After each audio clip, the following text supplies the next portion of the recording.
brought to you by Palvi Agrico. आता शेतीसाठी जे काही लागणार ते घरपोच मिळणार, तेही मोबाईलच्या एका क्लिकवर.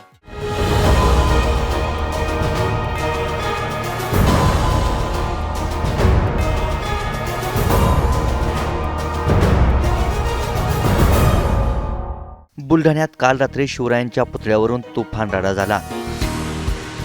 चिखला काकड गावामध्ये शिवरायांचा पुतळा कुठे बसवायचा यावरून झालेल्या मतभेदानंतर दोन गट आमने सामने आले. यात महिलांनाही गंभीर मारहाण झाली. पण ही घटना कशी घडली आणि त्यामागील कारणही जाणून घेऊयात. चिखला काकड गावात 4 ते 5 दिवसांपूर्वी एका अज्ञात व्यक्तीनं सार्वजनिक जागेवरती छत्रपती शिवाजी महाराजांचा पुतळा स्थापित केला होता. पुतळा बसवला खरा, पण आता पुतळा दुसरीकडे हलवायचा की इथंच ठेवायचा यावरून चर्चा सुरू झाली. गेल्या 3-4 दिवसांपासून गावात 2 गटांमध्ये यावरूनच धुसफूस सुरू होती. एक गट पुतळा दुसऱ्या ठिकाणी हलवण्यात यावा तर दुसरा गट पुतळा आहे त्याच ठिकाणी ठेवण्यावर ठाम होता. काल सायंकाळी दोन्ही गट चर्चेसाठी समोर आले. पुन्हा चर्चा सुरू झाली. पाहता पाहता चर्चेचं रूपांतर वादात आणि नंतर हाणामारीत झालं. पोलिसांसमोरच दोन्ही गटांमध्ये राडा झाला. पेटलेलं वातावरण शांत करण्यासाठी पोलिसांना बळाचा वापर करावा लागला. या राड्यात दुसऱ्या गटाकडून महिलांना बेदम मारहाण झाले. समाजकंटकांनी आमचे कपडे फाडले, हातपाय मोडले म्हणत महिलांनी आरोप केलेत. संध्याकाळी 7 वाजता छत्रपती शिवाजी महाराजांचा पुतळा काही समाजकंटक उचलत होते. त्याचा विरोध आम्ही केला 4-5 जण महिलांनी.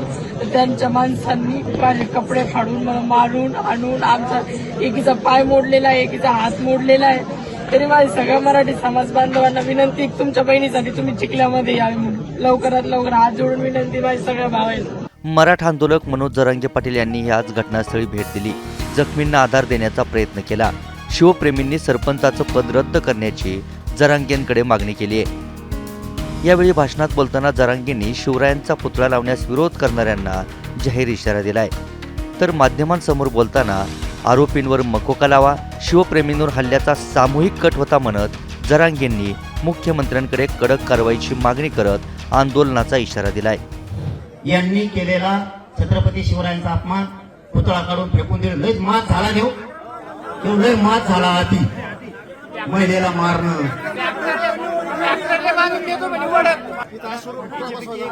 आणि हे सांगते ती 1 नंबरचा आरोपी करा, खालीवर नका करू. आणि कोणाचा दबाव आला ना प्रामाणिक सांगा, तुमची नोकरी भिजवून देत नाही. आणि दबाव घ्या जाणाऱ्याचं जर राजकीय करिअर उद्ध्वस्त नाही केलं ना तर जरांगेच्या अवलाद सांगणार कोणाला धक्का लागू देत नाही. तुम्हाला तुमच्या SP साहेबाला, कोकळे साहेबाला 5 वाजेपर्यंत मुख्यमंत्र्यांचा फोन करतात. ग्रामपंचायत बरखास्त करा आणि त्या जाऊन द्याल मध्ये चांगल्या धुल्या उलट झाल्या. सरपंच तांबे साहेबांनी आणि कोकळे साहेबांनी शब्द दिला, एकही याच्यातून सोडला जाणार नाही, एक पण. म्हणून मग मी शांत राहिलो. तुम्ही पण शांत राहा, शांततेच्या भूमिकेत सगळे राहा. नाही झालं 25ला पुन्हा येऊ ना. कुठं चाललंय? मी बी कुठं जात नाही, तुम्ही नाही, ते पळून गेलेले कुत्रे नाही जात नाही. म्हणून आपण कायदा हातात घेऊ नका. समजलं तुम्हाला इतकं बोलण्याचं कारण माझं ते होतं. त्यांच्यात काही चांगले लोक आहेत, हे नाशक्या 10-5 जणांमुळं बाकीच्यावर नको. आणि जर नाहीच गुन्हे झाले तर 25 तारखेनंतर ठरवू काय करायचं. मग आपण दाखवू मराठी कशाला म्हणतो. चिखला काकडमधील या राड्यानंतर पोलिसांनी तगडा बंदोबस्त ठेवलाय. गावाला पोलीस छावणीचं स्वरूप आलंय. चिखला काकड गावात सध्या तणावाचं वातावरण आहे. पण जे बुलढाणा स्वराज्यासाठी 2-2 छत्रपती देणाऱ्या जिजाऊंचं जन्मस्थान आहे, तिथं शिवरायांच्या पुतळ्यावरून 2 गट आपसामध्ये भिडलेत. समाजातली वीण उसवली हे त्याचंच उदाहरण म्हणता येईल. बुलढाण्याहून झका खानसह ब्युरो रिपोर्ट, मुंबई तक.